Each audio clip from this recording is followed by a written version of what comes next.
స్తుతిస్తున్నారు కానీ పెదాలతో తప్ప హృదయంలో నుండి రావట్లేదు. ఈ రోజు నేటికి క్రైస్తవులు ఎలా ఉన్నారు? నిజమైన ఆరాధన రావాలి. శుభవార్త నీలో నుండి, ఉజ్జీవం నీలో నుండి, ఆనందం నీలో నుండి, రక్షణ సువార్త నీలో నుండి రావాలి. దేవుడి మహిమ కలుగును గాక. ఎప్పుడో ఆత్మ సత్యమైన తండ్రితో ఆరాధించుతాడు.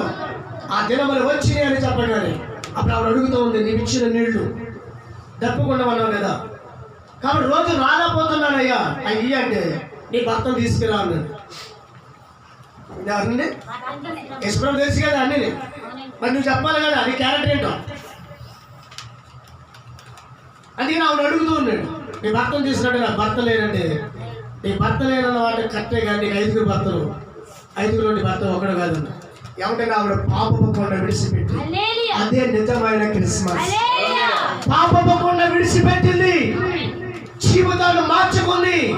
నేను నా ప్రభుత్వంలో మెస్సీ నేను చూశాను, యూదుల రాజులు చూశాను అని పరిగెత్తుకొని వెళ్ళి గ్రామ ప్రజలందరినీ తీసుకొచ్చింది యేసయ్య దగ్గరికి. అదే నిజమైన ఆరాధన.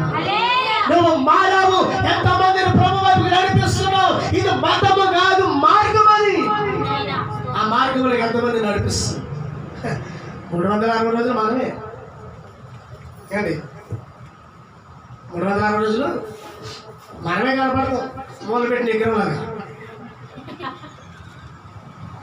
నువ్వు కాదు కనబడేది. ఒక ఎపిసారి స్త్రీ దేవుడు మాట విని తన మారు మనసు పొంది గ్రామానికి వెళ్ళి తీసుకొచ్చింది. మరి నువ్వు దేవుడిలో పరిశుద్ధంగా ఉండి, దేవుడు రక్తంలో కడగబడి, దేవుడు రక్తంలో పాల్గొని, శరీరంలో పాల్గొని నీవు నేను ఎంతమందిని మార్చాలి? సంవత్సరానికి వచ్చేదాన్ని ఎంతమంది అక్కర్ని ఒక ఇద్దరిని ప్రభు వైపు నడిపించేస్తున్నాడు. ఆ ఇద్దరికి ఒక ఇద్దరిని సంవత్సరానికి వచ్చాను ఎంతమంది వస్తారు చెప్పండి? నిజ క్రిస్మస్ అర్థం ఏంటంటే పాపి క్షమాపణలోని బయటికి రావాలి. ఒక మరణంలోకి వెళ్ళిపోతున్న వాడు పునరుద్ధానంలోకి రావాలి. దాన్నే క్రిస్మస్ అర్థం. యేసు క్రీస్తు పుట్టికలు మనం ఆలోచన చేసుకుంటే చాలా భయంకరమైన పుట్టిక అండి. ఏం పుట్టికండి? ఎక్కడ పడుకున్నాడు ఆయన?